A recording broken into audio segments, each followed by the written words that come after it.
हम लाते हैं top news, आपके फेवरेट टॉक शोज और अनलिमिटेड एंटरटेनमेंट सिर्फ यूट्यूब पर।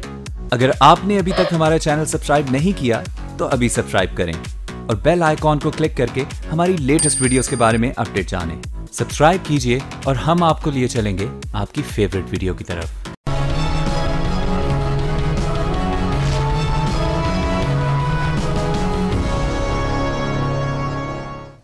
बिस्मिल्लाहिर्रहमानिर्रहीम। अस्सलाम वालेकुम नाज़रीन, मैं हूं आसमा शिराजी। प्रोग्राम है फैसला आपका। आज कौमी सलामती कमेटी का इजलास हुआ। अमेरिका के हवाले से अहम फैसले किए जाने हैं जो कि मुतवक्के हैं चंद दिनों में, और उसमें फैसला किया गया कि अमेरिका से किसी किस्म का कोई दबाव जो है वो मंजूर नहीं किया जाएगा, कबूल नहीं होगा। लेकिन 11 तारीख को जो दिफाई अहलकार हैं, अहदेदार हैं, उनको भी बुलाया जाएगा और दिफाई इदारों के साथ मिल बैठ के जो है वो पॉलिसी भी बनाई जाएगी, या जो जवाब है, बयानिया है, वो भी तैयार किया जाएगा। बहरहाल बहुत सारे अहम शख्सियात उसके अंदर मौजूद थे। जो आज का इजलास था कौमी सलामती कमेटी का, जिसको स्पीकर साहब ने चेयर किया, रद्द-ए-अमल ज़रूर उसका पाकिस्तान देगा। और इससे पहले कि अमेरिका का रद्द-ए-अमल जो कि उन्होंने कहा था 24 से 48 घंटे के दरमियान में आएगा, वो भी पाकिस्तान उसको भी देख रहा है कि वो किस किस्म का रद्द-ए-अमल हो सकता है। बहरहाल एक तरफ तो ये बैरूनी चैलेंज है, दूसरी तरफ अंदरूनी चैलेंज भी है, जिसमें कि इस वक्त जो बलूचिस्तान की सिचुएशन है और वहाँ पे जो एक मूवमेंट आई है, तहरीक अदम एतमाद आई है वहाँ के वज़ीर आला के खिलाफ, वो ये कहा जा रहा है कि इस तहरीक अदम एतमाद से ये फैसला होगा कि असम्बली का मुस्तकबिल क्या है, और अगर असम्बली टूटती है तो सेनेट इलेक्शन का मुस्तकबिल क्या है, और अगर सेनेट इलेक्शन नहीं होते तो इंतखाबात का मुस्तकबिल क्या है, और अगर आम इंतखाबात नहीं होते तो फिर पाकिस्तान का मुस्तकबिल क्या है, क्योंकि ये सब चीज़ें एक दूसरे के साथ जुड़ी हुई हैं और एक दूसरे से रिलेटेड है। इसी भौंचाल के दौरान शायद जिसको कि भांप लिया है मियां नवाज शरीफ ने, और कल उन्होंने जो अहम प्रेस कॉन्फ्रेंस की, उस अहम और ख़तरनाक प्रेस कॉन्फ्रेंस में उन्होंने कुछ सबूत लाने की भी बात की थी, और उन सबूतों के हवाले से भी हम आज बात करेंगे कि मियां साहब क्या सबूत ला सकते हैं, और एक बैरूनी दबाव और एक अंदरूनी खलफिशार जिसके अंदर मियां नवाज शरीफ कोर्ट मोमिन से तहरीक अदल का बाकायदा आगाज भी कर रहे हैं, उसके हवाले से क्या हो सकता है। इन सारी चीज़ों के ऊपर बात करेंगे। खास करके बलूचिस्तान सियासी गेम चेंजर साबित हो सकता है, क्योंकि इससे पहले तो ये सीपैक के लिए गेम चेंजर था, लेकिन क्या इस वक्त अब ये गेम चेंजर साबित हो सकता है सियासी तौर पर PMLN के लिए। अब से थोड़ी देर पहले मरियम साहिबा ने भी ट्वीट किया है कि सेनेट इंतखाबात को के इल्तवा के लिए बलूचिस्तान के हवाले से, जो असम्बली के हवाले से कॉन्स्पिरेसी की जा रही है। मियां साहब ऐसा क्यों कर रहे हैं, ऐसा क्यों होना चाहिए और ऐसा क्या है, इस सारे सवालात के ऊपर हम ज़रूर बात करेंगे। हमें ज्वाइन कर रहे हैं जनाब मखदूम शाह महमूद कुरैशी साहब, किसी तारुफ के मोहताज नहीं है, साबिक वज़ीर ख़ारजा पाकिस्तान के, और एक जाना माना नाम हमारे साथ मौजूद रहेंगे। हमारे साथ है सेंटर जावेद अब्बासी साहब, पाकिस्तान मुस्लिम लीग नवाज से इनका ताल्लुक है, डिफेंस कमेटी के बहुत अहम रुकन हैं, बहुत बहुत शुक्रिया। जनाब फैसल करीम कुंडी साहब भी आ चुके हैं, और जो कि साबिक डिप्टी स्पीकर नेशनल असम्बली और पाकिस्तान पीपल्स पार्टी के सेक्रेटरी तलात भी रहे हैं, बहुत अहम ओहदे पे हैं। बहुत बहुत शुक्रिया आप सब लोगों का। सर मैं थोड़ी देर के लिए आरिफ निज़ामी साहब के पास जाना चाहती हूँ। 2-3 बड़े इंपॉर्टेंट सवाल हैं। निज़ामी साहब हमारे साथ लाहौर से मौजूद हैं। सर मैं ये जानना चाह रही हूँ कि अभी मियां साहब जो बात कर रहे हैं, ख़ास करके कल उन्होंने डॉन लीग्स की भी बात की, और चूँकि पाकिस्तान की सलामती से मुतालिक ये बहुत अहम बात थी, और नैरेटिव पाकिस्तान का इस वक्त जो कहा जा रहा है कि बाहर का नैरेटिव जो है वही है जो कि मियां साहब का था, तो क्या आप ये समझते हैं कि डॉन अखबार की जो खबर थी उसकी तस्दीक भी हो गई, और उसके साथ साथ मियां साहब बड़े मुख्तलिफ मूड में नजर आते हैं, तो आप क्या समझते हैं क्या हो रहा है? ये देखें जी, खबर तो कोई ऐसी चीज़ नहीं को गलत हो, ये बातें पहले भी छपती रही हैं। ये दरअसल मियां साहब ने ये ज़बरदस्ती जो है ना, इसका जो सारा जो इसका फॉल आउट था उस पर ले लिया।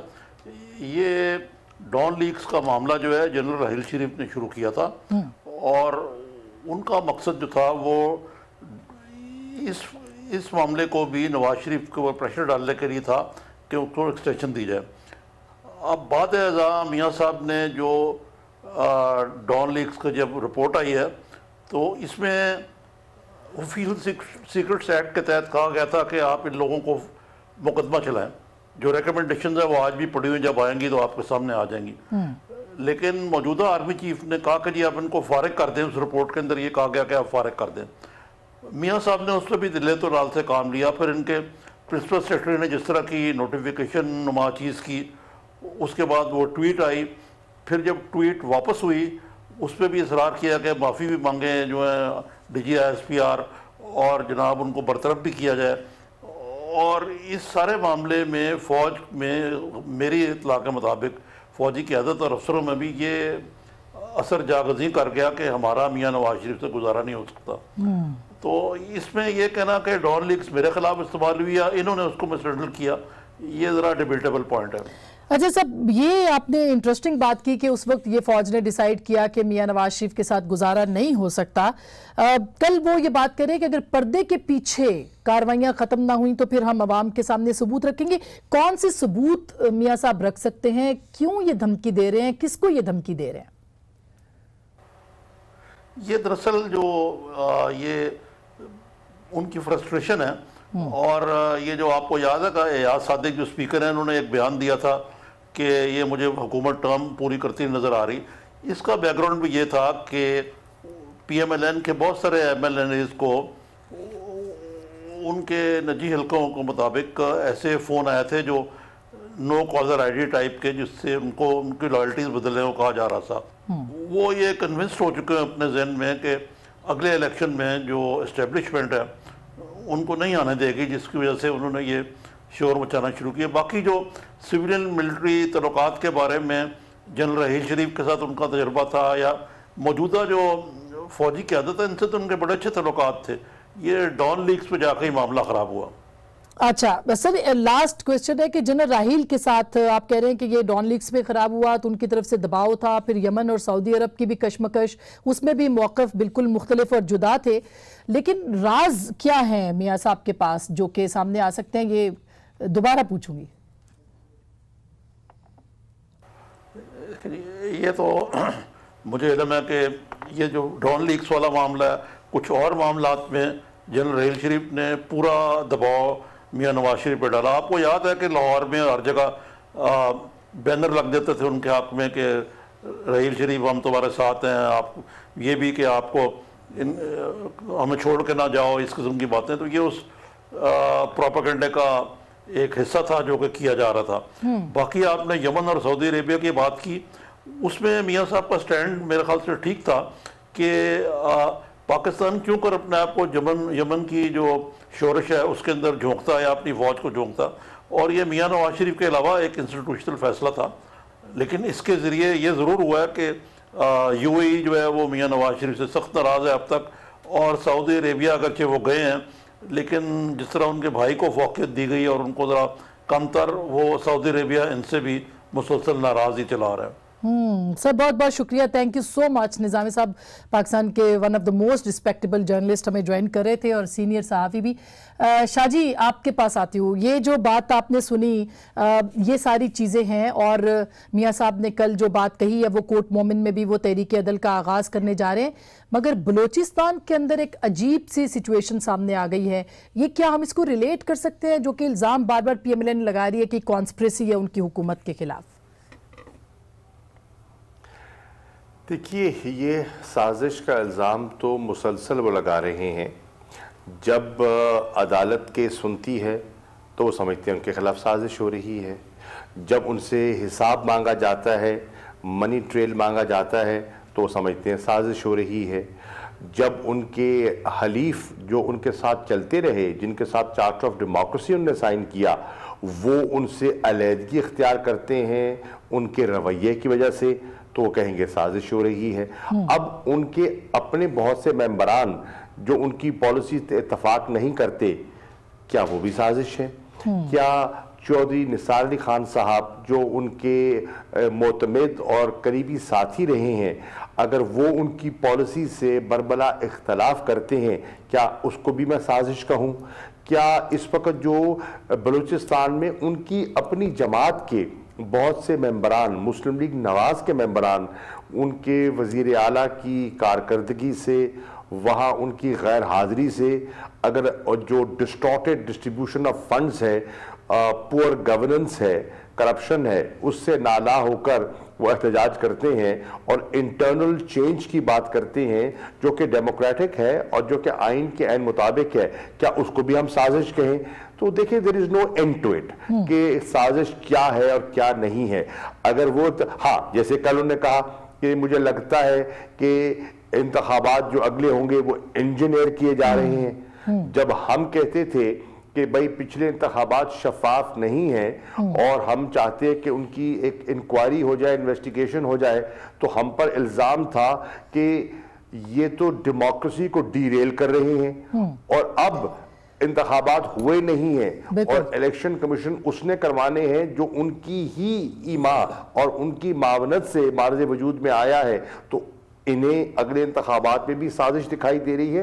तो ये मुनासिब नहीं है। मैं समझता हूं कि ये बयानियां जो वो बना रहे हैं, इस तरफ एक तरफ देखिए उनकी तवज्जो कहाँ होनी चाहिए। एक तरफ एक्सटर्नल प्रेशर्स हैं मुल्क पर, जी हाँ, दूसरी तरफ उनकी अपनी पार्टी के अंदर एक बहुत बड़ा फैक्शन है जो गैर मुतमईन दिखाई दे रहा है। बलूचिस्तान में उनकी गवर्नमेंट जो है वो क्राइसिस का शिकार है, बिल्कुल, और वो कह रहे हैं कि मैं तहरीके अदल के लिए बाहर निकलने वाला हूं।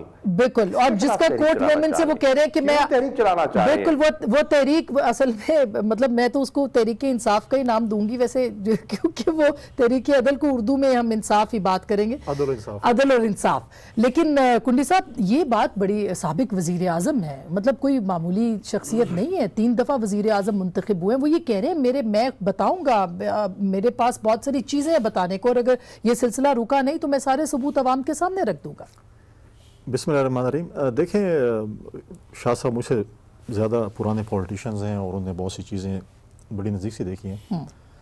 देखिए, उनके दिल में बहुत से राज हैं, कुछ ऐसे राज हैं जिसका आप ओथ लेते हैं कि आप जो है अपने मतलब है कि मर्ग तक वो चीज़ें आप मतलब आपके लिए एज ए प्राइम मिनिस्टर जो है आप उसको आउट नहीं कर सकते हैं। और बाकी चीज़ें हैं जो आप आउट कर सकते हैं, कुछ ऐसी चीज़ें जिसको आउट कर सकते हैं। लेकिन अगर वो चीज़ जो आपने ओथ ली है, अगर आप ओथ की खिलाफ वर्जी करेंगे, वो तो देखते हैं वो आई डोंट नो कि क्या चीज़ें हैं, ना आपको पता है ना मुझे पता है ना किसी और को। लेकिन अगर वो उस चीज़ की शायद वो थ्रेट कर रहे हैं कि मैं वो चीज़ें आउट करूँगा, वो तो फिर एक और एक कॉन्स्टिट्यूशन मैं समझता हूँ कि निज़ाम साहब ने कहा सिविल मिलिट्री ताल्लुकात के हवाले से हैं, डॉन लीग्स के हवाले से उनके पास कुछ टैप्स हैं। देखिए, कुछ ऐसी चीज़ें हैं जिसको वो अगर उनके ताल्लुकात अगर वो तो हमेशा कहते रहे कि हम एक पेज पे हैं। आज नॉर्मली हमारे पास प्रॉब्लम ये होती है जब हम हुकूमत से उतर जाते हैं, हमसे झंडे चले जाते हैं, फिर हम कहते हैं कि हमारे साथ ये बुरा हमारे ज़माने में हुआ था। और जब तक हमारे पास झंडा होता है हम कहते हैं हम एक ही पेज पे सब, हम ठीक है। लेकिन सब बहुत सारे लोग किताबें लिखते हैं, जनरल मुशर्रफ ने कितने राज लिख दिए अपनी किताब के अंदर। अब ऐसी कोई चीज़ें हैं कि जो मतलब है कि ओथ से रिलेटेड हैं, अगर उसकी है वो तो फिर आप और हम कुछ नहीं कर, उसमें भी फिर अदलिया ने उस पर वो करने के अगर आप, लेकिन बहरहाल उनके पास कुछ सबूत हैं। सबूत क्यों है? मैं एक थोड़ा सा क्लिप चला दूं TJISPR का कि जिसमें वो कहते हैं कि अगर सबूत है तो सामने लेके आए, फिर मैं दोबारा इस पे नुक्ते पे आती हूँ। सुनवाइएगा DJISPR ने क्या कहा था पिछले हफ्ते प्रेस कॉन्फ्रेंस में। पॉलिटिकल जो है एक्टिविटी वो मुल्क में चल रही है, उनकी अपनी डोमेन है, तो आर्मी इसका कोई किसी किस्म का रिस्पांस जो है इस तरीके से नहीं देना चाहती। इट इज़ द डोमेन के अवाम खुद डिसाइड करें कैसे है, और अगर कोई साजिश है तो they should come up with evidence कि क्या साजिश है। ये सवाल पूछा था कि मियां साहब और मरियम नवाज साहिबा इल्जामात लगा रही हैं अस्करी इदारों के ऊपर, जिसके जवाब में उन्होंने कहा कि कोई सबूत है तो सामने लेके आए। डेफिनेटली अगर सबूत होंगे तो सामने लेके आए। उन्होंने भी कहा, DSPR ने भी कहा, अगर कोई ऐसे इनके आपस में इन दोनों को पता होगा तो वो सबूत है क्या। लेकिन जावेद अब्बासी साहब, इसका मतलब ये कि चैलेंज कबूल कर लिया मियां साहब ने कि अगर DJISPR ने कहा कि हमारा सबूत है तो सामने ले आए, तो वो कहते मैं ले आऊँगा। बिस्मिल्लाहिर्रहमानिर्रहीम। देखें, कल जो बात मियां साहब ने की वो एक कॉन्टेक्स्ट में थी। पहली बात है कि उन्होंने किसी तौर पे भी किसी एक इंस्टीट्यूशन की बात नहीं की है, किसी एक अदारे के लिए नहीं कहा, बल्कि उन्होंने ये कहा कि बात उन्होंने शुरू की है जो बिल्कुल शाह साहब भी उस बात की तैयद करें कि उन्होंने कहा कि अगर इस मुल्क 2018 इलेक्शन कही जा रहा है, अगर इस मुल्क के अंदर transparent, free and fair election ना हुए तो ये बहुत बड़ी ज्यादती होगी। इलेक्शन फ्री एंड फेयर होने चाहिए और जिसको भी लोग अपना समझे कि उसको वोट दें, उसे हक है कि डॉन लीग्स की मैंने जब घर की सफाई की बात की तो डॉन लीग्स मेरे सर के ऊपर थोपा गया। ये उन्होंने दो कॉन्टेक्स्ट है, पहला वो कॉन्टेक्स्ट में, ये दूसरे में आप जो पहले सवाल पूछा जिसमें उसके बाद पॉलिटिकल इंजीनियरिंग की उन्होंने कहा। देखें, 2013 में इलेक्शन हुए, माजरत कुंडी साहब के साथ अभी तक जनाब आसिफ अली जरदारी साहब कह रहे हैं कि आरज के इलेक्शन थे। शाह महमूद कुरैशी साहब ने 123 दिन का धरना दिया कि ये इलेक्शन में दाल दी हुई, उन्होंने नाम लिया कि ये लोग आप नजदीक कर रहे हैं कि आरओएस के इलेक्शंस थे। मैं नहीं कह रहा, मैं ये कह रहा हूं कि ये एलिगेशन जमातें लगाती आई हैं। ये कोई ऐसा एलिगेशन नहीं है पाकिस्तान के दौरान, पाकिस्तान के जितने भी इलेक्शन बकाया हुए उस पर भी लोग बातें करते रहे हैं। अब मियाँ साहब ने कहा कि एक ऐसा अब नया चूंकि लॉ बन गया है, अब सारी जमातें उसमें बैठी हो जो इलेक्टोरल लॉ पास हुआ है, अब उसके नतीजे में वो ख्वाहिश रखते हैं और हम तमाम सियासी जमातों की भी ख्वाहिश और पाकिस्तान की बका भी इसी में है कि फ्री एंड फेयर इलेक्शन हो और हर जमात को फ्री प्लेइंग फील्ड सबके लिए होनी चाहिए। आपके लिए प्लेइंग फील्ड इस वक्त नहीं है सही? मैं कहता हूँ कि हम सबके लिए होनी चाहिए। और अगर मियां साहब के कहने का मकसद ये है कि अभी तक उनके पास किसी एक पार्टी, उन्होंने साफ कहा है कि लाडले और वो उनको कुछ नेपोटिज्म हो रहा है। बड़ा अच्छा हुआ। देखिए मियां साहब के साथ ऐसा हुआ है, मियां साहब के साथ ऐसा हुआ कि 99 से लेकर 2013 तक मियां नवाज शरीफ जो इस मुल्क का सबसे पॉपुलर लीडर थे, आज भी हैं, उनको इलेक्टेड पॉलिटिक्स से बाहर रखा गया है। मोहतरमा बेनजीर भुट्टो साहबा को भी रखा गया है। वो तो खुद गए थे डील करके। देखिए अब जब एक कू कर लेते हैं, पाकिस्तान में एक कू हो जाता है, मार्शल लॉ लगा दिया जाता है, एक आदमी को जेल में बंद किया जाता है और दो सॉवरेन स्टेट आपस में बैठ के अगर कोई एग्रीमेंट करती हैं और इस मुल्क में जो करते मियां साहब के ऊपर ही क्यों करती हैं? सवाल ये कि मियां साहब ही के ऊपर क्यों ये होती है? मैं आपसे अर्ज करूं कि मैं जेल में हूं, कोई और जेल में हो, अल्लाह ना करे आप जाएं। नहीं कभी ना हो, अल्लाह ना करे। कभी हम तो कहते हैं पॉलिटिकल लीडर्स को बहुत भुगतना पड़ा। एक इलेक्टेड गवर्नमेंट जिसकी 2/3 मेजॉरिटी थी 99 में, उसकी हुकूमत का डिसॉल्व करना सही काम था? नहीं, बिल्कुल सही नहीं था। मुल्क में मार्शल लॉ लाना ठीक बात थी? बिल्कुल ठीक नहीं था। क्या उस इलेक्टेड लीडरशिप को जाकर अटक जेल में बंद करना ठीक था? लेकिन क्या सऊदी अरब जाना ठीक था? नहीं, मैंने कहा कि उस वक्त क्या डील करना ठीक था? उसी पे मैं आता हूं। जब एक आदमी कैद में होता है, एक आदमी जेल में होता है, ये दो सॉवरेन स्टेट ने आपस में बैठ के, सऊदी अरेबिया और परवेज मुशर्रफ ने अगर बैठ के कोई बात की है और उसके नतीजे में यकीनन हमें बाहर जाना पड़ा, इसमें कोई दूसरी राय नहीं है। लेकिन मैं कहता हूं कि हमारे पास क्या राय थी कि अगर हम कैद रहते तो क्या उन्होंने मार्शल लॉ छोड़ दिया? आपकी मर्जी और ईमान ही था। नहीं, मैं उस पर मैं कहता हूं कि मर्जी के बगैर वो कैसे कर सकते थे? जैसे साहब मैं उधर आ रहा हूं। आप जब एक पॉपुलर लीडरशिप अभी क्या हुआ? अच्छा, मैं ब्रेक लेनी है सर, ब्रेक के बाद आती हूँ इसके ऊपर। बिल्कुल, ये डील क्यों हमारे सियासतदानों के ऊपर होती है या हमारे सियासतदान करते हैं? खास करके एक डील ही हुई है सामने जो कि मियां साहब की है, और अब जो राज वो बता रहे, तो हम समझें कि सऊदी अरब में अब कोई एनआरओ मियां साहब नहीं करके आए। एक छोटी सी ब्रेक के बाद इस पर बात करेंगे, हमारे साथ रहिएगा। वेलकम बैक नाज़रीन, एक बार फिर आपको खुशामदीद कहते हैं। शाह जी, ये बड़ी इंटरेस्टिंग बहस है कि दो सॉवरेन स्टेट्स के बीच में डील हुई जो भी हुई, लेकिन अब तो मियां साहब ये ठान के बैठे हैं कि अब उनको बेशक वो वजीर आजम ना बने लेकिन वो चीज़ें बता सकते हैं। क्या आपके ख्याल में वो किस किस्म की धमकी और ये चैलेंज क्यों दे रहे हैं? देखिए, पहली बात तो ये है कि ये जो फरमा रहे हैं, ये इनके पास इतलात हैं या बहुत से राज हैं जो उनके सीने में हैं और वो फाश कर देंगे, तो ये तो काफ़ी अरसे से उनके पास है।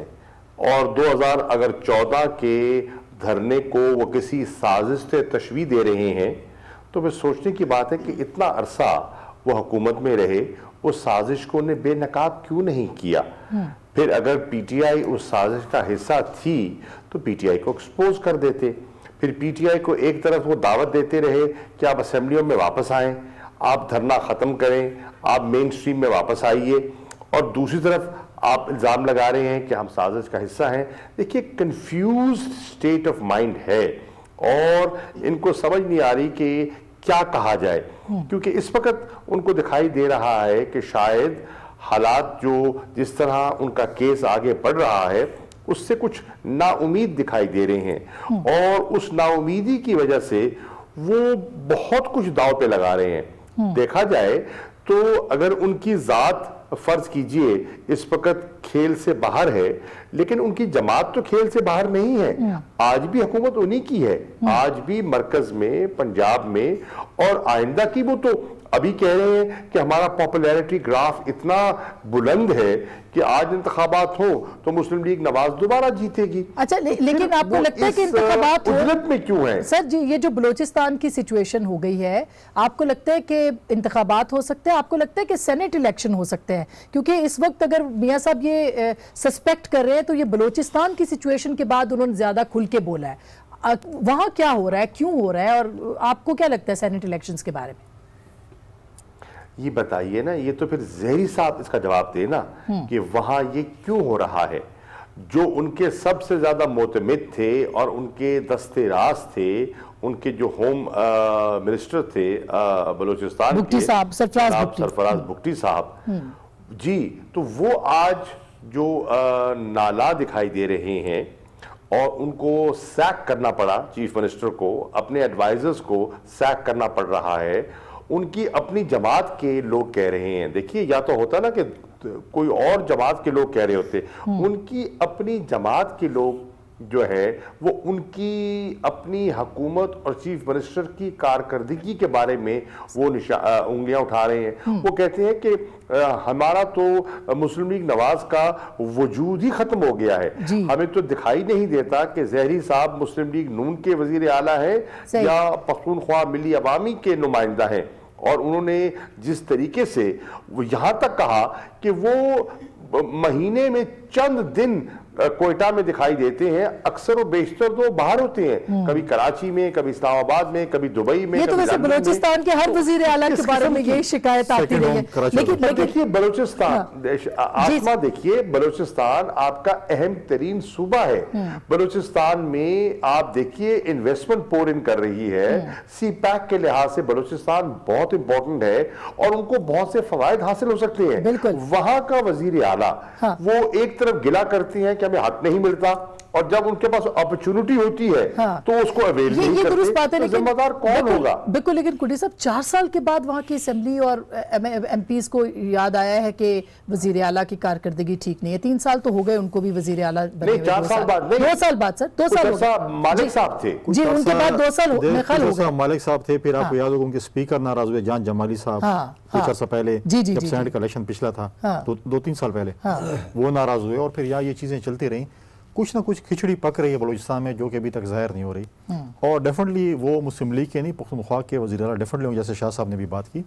देखें, आज अगर किसी ने स्टैंड लिया इस वक्त तो एक अचकजई रह गए जो कि नवाज शरीफ साहब के साथ खड़े हैं। मौलाना से भी अभी शायद मौलाना साहब ने तो कह दिया कि वो तो कह दिया है कि हम तो फिलहाल उधर चले गए, हमें मना लो। 4 MPs जो है वो दस्तखत है उसके अंदर, उनको मनाना पड़ेगा। वो खैर वो, अच्छा, लेकिन साहब आप डिप्टी स्पीकर रहे हैं, डिफिकल्ट कस्टमर। ये अगर असेंबली नहीं रहती, फर्ज किया बलूचिस्तान असेंबली, तो सेनेट इलेक्शन हो सकता?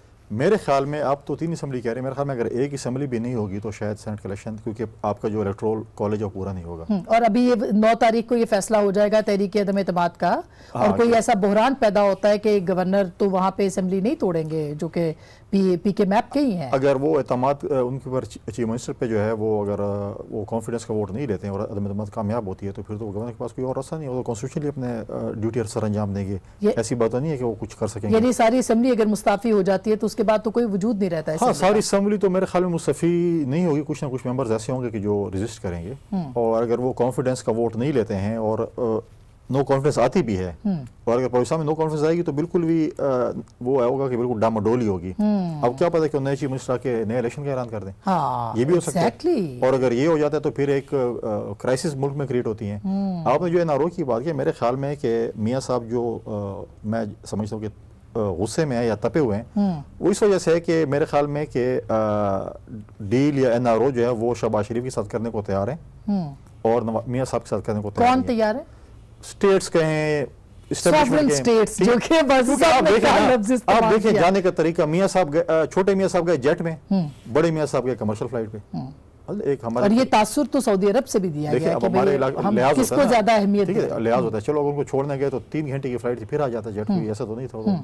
लेकिन ये चीज जो है वो बड़ा ही मतलब है कि मैं मीडिया में भी देख रहा था और बहुत लोग उसे जो है देख रहे थे। शाजी, इस पे मैंने कमेंट लेने हैं सर, लेकिन मुझे क्विक ब्रेक का कहा जा रहा है। हेडलाइंस के लिए मैं वापस आती हूँ। पहले भी आपने मुझे कहा कि ब्रेक के बाद टाइम जेट्स की कमी नहीं है। सही बात है। नहीं, मैं छोटी सी हेडलाइन ब्रेक के लिए जा रही हूँ, वापस आके अब्बास साहब से ये सवाल पूछते हैं ब्रेक के बाद।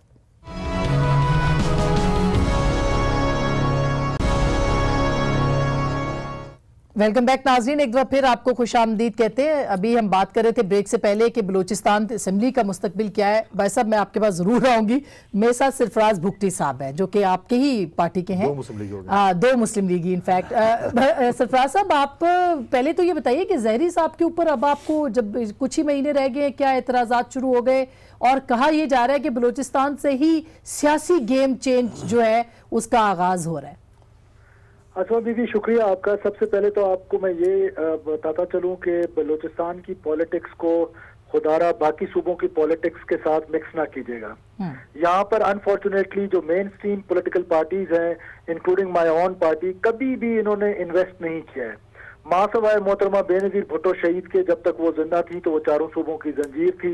अल्लाह ताला उनकी मग़फ़िरत करे और करवट करवट उनको जन्नत नसीब करे। उसके बाद किसी भी पॉलिटिकल पार्टी ने, जो मेन स्ट्रीम पार्टी है, उन्होंने इन्वेस्ट नहीं किया। नहीं तो वज़ीर दाखिला तो आप खुद थे, आप तो खुद वज़ीर दाखिला रहे, तो आप कैसे ये बात कह सकते हैं? जी अगर मुझे प्लीज आर्गुमेंट कंप्लीट कर लेने दें आप प्लीज जी। तो मैं ये कह रहा हूँ कि जब आपने इन्वेस्ट नहीं किया तो कोई पॉलिटिकल पार्टी यहाँ पर नहीं है, सब लोगों की कॉन्स्टिट्यूंसी बेस्ड पॉलिटिक्स है यहाँ पर। हर एक की अपनी कॉन्स्टिट्यूंसी है, अपनी कॉन्स्टिट्यूंसी को सामने रख के जिन लोगों ने इन्वेस्ट किए वो रीजनल पार्टीज की यहाँ पर आपको कोई इंफ्रास्ट्रक्चर मिलेगा, मेन पॉलिटिकल पार्टीज का आपको कोई इंफ्रास्ट्रक्चर यहाँ पे नहीं मिलेगा। तो लिहाजा मैं इसलिए कह रहा हूँ कि यहाँ की पॉलिटिक्स को उसकी पॉलिटिक्स को मिक्स करके मैं ये जानना चाह रही हूँ कि असेंबली खत्म होने में कुछ महीने बाकी रह गए थे, तो ऐसा क्या हुआ कि आप लोगों ने कहा कि नहीं बस अब हम खत्म करते हैं, ज़हरी साहब हमें ज्यादा हम इनको अफोर्ड नहीं कर सकते या हमें सूट नहीं करते? जी पहली बात तो ये कि ये कोई अनकॉन्स्टिट्यूशनल या अनडेमोक्रेटिक काम हमने बिल्कुल नहीं है, बिल्कुल नहीं है, नंबर वन। नंबर टू ये है कि there are so many reasons, लेकिन बड़ी रीजंस मैं आपको चंद एक बता देता हूँ कि हमारे यहाँ 30,000 पोस्टें खाली हैं और 30,000 पोस्टों को फिल करने के लिए अभी इधर मार्केट और मंडी लगी हुई है कि 10 लाख रुपए में एक पोस्ट। कुछ अर्सा पहले मुझसे प्रिजन डिपार्टमेंट छीना गया, जब वो पोर्टफोलियो किसी और को दिया गया तो जाहिर है वो ऑफिसर्स पुराने और फिर मेरा पोर्टफोलियो और ताल्लुक था, तो मुझे कोई अफसर आके बता रहा था कि साहब 10 लाख रुपए रेट लग गया। सही। और तो इस तरह अगर 30,000 पोस्टों को आप 10-10 लाख रुपए में बेचना शुरू कर दें, फिर आपके फंड्स की जो तकसीम है, बाज़ औक़ात ऐसा महसूस होता है कि एक जिले की एक तहसील में 200 डैम और बाकी बलूचिस्तान में कहीं कोई एक डैम भी नहीं है। तो आज आपकी मुलाकात थी ख्वाजा साद रफीक से और बाकी लोगों से, तो क्या हुआ? क्या आपने ये सारी बातें की तो क्या निकला नतीजा? ख्वाजा साद रफीक साहब हमारे मोहतरम है, मेरे भाई हैं, वो यहाँ पर नहीं है, सऊदी अरब से उनका मुझे टेलीफोन आया था। अच्छा। और मैंने उनको भी गोशगुजार किया कि हम पाकिस्तान मुस्लिम लीग नून के साथ हैं और पाकिस्तान मुस्लिम लीग नून का ही वजीर आला आ रहा है ना, और ये इन हाउस तब्दीली लाना हमारा डेमोक्रेटिक और कॉन्स्टिट्यूशनल राइट है। तो इसका मतलब है कि असेंबली के तहलील होने के कोई खतरात मौजूद नहीं है? बिल्कुल भी नहीं है जी। देखिए ये तो एक डेमोक्रेटिक प्रोसेस गुजरा है, या तो असेंबली को ताला लगा ये तो अच्छी बात कर दी कि कोई तहलील होने के चांस ही नहीं है। अब्बासी साहब ये तो वो सही बात कर रहे हैं कि देखिए ये तो बिल्कुल इस हद तक तो बिल्कुल ठीक है जो भुट्टी साहब ने कहा है कि ये तो फिर आपकी लीडरशिप जो मैसेजेस कर रही है, जो मैंने कहा कि ये जो उन्होंने कहा कि इन हाउस तब्दीली करें या इनका आइन में लिखा हुआ है, और कभी भी प्रोविंशियल असेंबली ही चाहती है जब वो अपना लीडर ऑफ हाउस मुकर्रर करती है, तो ये तो राइट उन्हीं का है और असेंबली का है और वही करते हैं। लिहाजा हमने कभी भी किसी ने, हमारी लीडरशिप ने ये नहीं कहा। हाँ हमारी ख्वाहिश जरूर होगी और अभी भी है कि ये हमारे सारे साथी हैं, एक जमात का हिस्सा हैं, इनको मिल बैठ कर ये मामला रिजॉल्व करना चाहिए। और मुझे अभी भी यकीन है, अभी बड़ा टाइम है इंशाल्लाह। सारे दोस्त, उन्होंने खुद भुट्टी साहब ने कहा कि हम जमात के साथ हैं, ये जमात के साथी हैं। इख्तलाफात होते हैं और जमातों के अंदर भी होते हैं, लेकिन बड़े संगीन इल्जामात लगाए हैं। मैं कहता हूँ ये जवाबात जब वो खुद, मैं तो उस पॉलिटिक्स के वाकिफ बिल्कुल नहीं हूँ, तो ये खैर इन्होंने बात की है तो अगर वो आप खुद ही फैसला करेंगे कि ये बातें कहाँ तक ठीक हैं, जो इल्ज़ामात लगाए हैं जिसके मुतल्लिक़ लगाए वो जवाब दे सकते हैं। लेकिन मैं ये कह सकता हूँ कि हमारी ख्वाहिश और कोशिश ज़रूर पूरी ये होगी कि इस मामले को रोका जाए, और अगर बेहतर कोई हाल इसका निकल सके तो ये ज़रूर इसके लिए आखिरी दम तक कोशिश की जाएगी। जो पहले शाह साहब ने भी कहा है और कुंडी साहब ने भी कहा कि हम कहते हैं कि बड़ा नुकसान हो जाएगा फेडरेशन का। मैं ज़ाती तौर पर भी समझता हूँ कि अब सेनेट के इलेक्शन में कोई बहुत थोड़ा टाइम रह गया, इसी महीने के आखिर में अनाउंस होना है, शेड्यूल अनाउंस होना है। अब ये देखिए जो एक तारिक कादरी साहब की क़यादत में एक धरने के लिए एक प्लान बनाया जा रहा है, वो जमातें जो पाकिस्तान पीपल्स पार्टी ने तो अभी जाके ये शामिल हो गई, जो 2014 में उनके लोग शहीद हुए थे, उसके बाद यहाँ धरना हुआ तो उस धरने में ये कुंडी साहब हमारे साथ, हम सारे लोग इकट्ठे खड़े थे कि जमहूरियत को चलना चाहिए। अब अगर कोई ऐसा इकदाम होगा किसी जमात की तरफ से भी हो, मुझे यकीन है कि ये जमातें ऐसा नहीं करेंगी, नहीं करना चाहिए, लेकिन अगर कोई ऐसा एक्सट्रीम स्टेप उठाकर किसी एक असेंबली का इलेक्टोरल कॉलेज डिस्टर्ब करने की कोशिश की है तो ये फेडरेशन को नुकसान होगा, क्योंकि सेनेट एक ऐसा अदारा है जो फेडरेशन के अलावा ये खतरा मौजूद है कि किसी एक सिचुएशन से फायदा उठा के किसी एक असेंबली को तहलील किया जाए और इलेक्शन रोका जाए। मैं जाती तौर पर समझता हूँ, कौन करेगा? मैं उसी पर मैं जाती तौर पर समझता हूँ कि ये सारा मामला इसी तरफ जा रहा है, और ये मामला जो 7 तारीख, मुझे नहीं पता कि 7 तारीख को ये बैठकर लाहौर में क्या फैसला करते हैं, कोई इन्होंने फैसला करना है। अच्छा, मैं शादी से पूछ लेती हूँ कि फैसला क्या हो सकता है? अगर देखिए इनका ये जमहूरी हक है कि हमारे खिलाफ बातें ठीक हो गया। करें। इनका ये जमहूरी हक है कि हाउस में पहले इन्होंने भी कोई फैसला इनका- करना है कि या उसी पर डटे रहेंगे? हाँ, साथ से पहले आपने फैसला करना है वजीर आला और वजीर कानून इनका का। जमहूरी हक है कि अगर हमारे खिलाफ यहाँ वोट ऑफ कॉन्फिडेंस ला सकते हैं, वोट ऑफ कॉन्फिडेंस ये ला सकते हैं, in-house इनका change जमहूरी ला हक सकते हैं, है। बिल्कुल। लेकिन कोई ऐसा काम इनसे तवक्को नहीं है कि उस तरफ ले जाएं जहां सेनेट का इलेक्शन डिस्टर्ब हो जाएगा। सेनेट का इलेक्शन डिस्टर्ब हुआ तो ये तो फेडरेशन फिर ऑफ आपको भी पाकिस्तान को बहुत बड़ा अपने नुकसान आपको भी होगा। वजीर कानून की कुर्बानी देनी पड़ेगी। शाहजी, ये 7 तारीख कौन से वजीर कानून पंजाब की जो के साथ के धरने के साथ जैसे उन्होंने बलूचिस्तान का उसको शेख की रखा हुआ है, वजीर आला की भी। और जी, एक छोटा सा जवाब, अब एक रिपोर्ट आ गई है, वजीर दाखिला बलूचिस्तान को सैक किया गया, बाय द वे, वो कहते हैं मैंने इस्तीफा दिया। ये उन्होंने, ये उनका इंटरनल मामला था। मैं कहता हूं कि अगर राना साहब के मुतल्लिक ये एक रिपोर्ट आ गई है बाकी नजवी की, अदालत में दे, अदालत जो फैसला करे मैं मंजूर है। अच्छा, लेकिन शाहजी, अपनी अदालतें लगाकर हमें फैसले न करें। ये शाहजी क्या हो सकता है 7 के बाद अगर नहीं ये इस्तीफे आते, और क्या केपीके असेंबली भी तोड़ी जा सकती है पीटीआई की तरफ से या तहलील की जा सकती है? पहली बात तो ये है कि डॉक्टर ताहिरुल कादरी पर एक दफ़ा फिर साजिश का इल्ज़ाम लगाया जा रहा है कि 7 तारीख को वो किसी नए धरने का तैयारी कर रहे हैं। पीटीआई पर इल्ज़ाम लगाया जा रहा है कि उसमें शामिल हो जाएगी। सवाल ये नौबत क्यों आई? वाक़या है 17 जून 2014 का, और कितना अरसा हो गया इस वाक़े को, आपने रिजॉल्व क्यों नहीं किया? आपके पास अपॉर्चुनिटी थी, आप हुकूमत में थे, आप मसले का हल निकालते, आप जो मुतासरीन हैं उनको मुतमईन करते और इस मसले को रिजॉल्व करते, उनको इंसाफ मुहैया करते। ये नौबत ही ना आती, ये धरने की जरूरत ही ना महसूस होती, ये इशू रहता ही ना। इस इशू को जिंदा रखने में आपका अपना हाथ है, आपकी अपनी इसमें ईमान। आप ये बताइए, अगर रिपोर्ट में आपको कोई खदशा नहीं था तो जस्टिस बाक़िर नजफी की रिपोर्ट को इतना अरसा आपने ब्लॉक क्यों किया? क्यों रुकावटें खड़ी की? आप तो कहते हैं रिपोर्ट में हम पर कोई इल्जाम नहीं लगा, तो आप उस रिपोर्ट से इतने खाइफ क्यों थे? देखिए, ये जो आज क्राइसिस सामने जन्म ले रहा है, ये मुस्लिम लीग नून का और पंजाब हुकूमत का अपना पैदा करदा है। और अच्छा, फिर अगर आप सिस्टम के इतने ही खैर खा हैं, एब्सोल्यूट मेजॉरिटी है आपके पास, चलिए 2 हजरात जो हैं वो मुस्तफी हो जाए, सिस्टम तो मुतासर नहीं होता ना।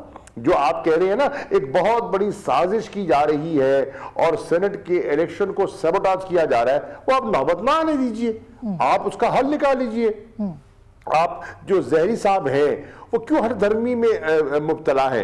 वो कहते ठीक है शाहजी केपी असेंबली क्योंकि बलूचिस्तान की बका की खातिर, बिल्कुल सर, केपी असेंबली के बारे में मैं स्टेप डाउन करता हूं और पार्टी में किसी और को ले आए तो वो नौबत ही नहीं आएगी। सही, लेकिन क्या अगर 7 को मुतमईन करके उनका हल निकाल दे, नौबत ही नहीं आएगी। सर 7 को अगर ये फैसला नहीं होता, यानी कोई ये मुस्ताफी नहीं होते वजीर आला और वजीर कानून, तो क्या आप लोग असेंबलियां तोड़ सकते हैं, पीपल्स पार्टी भी और आप भी? देखिए, अगर ये फैसला 7 तारीख को ये मुस्तफी नहीं होते तो फिर फैसला ये हुआ कि स्टीयरिंग कमेटी जो बनाई गई है, जिसमें हर पॉलिटिकल पार्टी जो उस कॉन्फ्रेंस में, मल्टी पार्टी कॉन्फ्रेंस में शामिल थी, उनके नुमाइंदे मौजूद होंगे और वो बैठकर सूरत हाल को देखकर अपने लाएमल का फैसला करेंगे। ये ऑप्शन मौजूद है? वैसे बहुत सी ऑप्शंस हैं। क्या ऑप्शन? ये असेंबलियां तहलील करने वाली सिंध असेंबली पीपल्स पार्टी के पास है, ये आपके पास है केपी वाली? देखिए, ऑप्शंस तो सभी ऑन द कार्ड्स होंगे ना, ऑल ऑप्शंस आर अवेलेबल। अब देखना यह है कि किस ऑप्शन को एक्सरसाइज करना है, किसको नहीं करना। और वो एक जमात किसी पे मुसल्लत नहीं कर सकती, आपस में मशावरत होगी और मशावरत से फैसला होगा। Very important sir. आप सिंध असेंबली आपके पास है, जैसे शाहजी ने कहा कि सारे ऑप्शंस हमारे पास मौजूद हैं। अस्मा, मैं समझता हूँ कि असेंबली तहलील करना या इस्तीफे देना ये सबसे आखिरी ऑप्शन होती है जब आपके पास कोई चीज़ नहीं बचती। ठीक, अभी बड़ी अच्छी बात है कि मेरे भाई ने और बताया कि जी फेडरेशन और जमहूरियत, 2 बंदों पे इस वक्त जो है ये जमहूरियत को नुकसान दे रहे हैं, और 2 बंदे अगर स्टेप डाउन हो जाएं तो मैं समझता हूँ कि 3-4 महीने 6 महीने जो भी हैं, ये मुतालबा पीटीआई का, एक बलूचिस्तान से,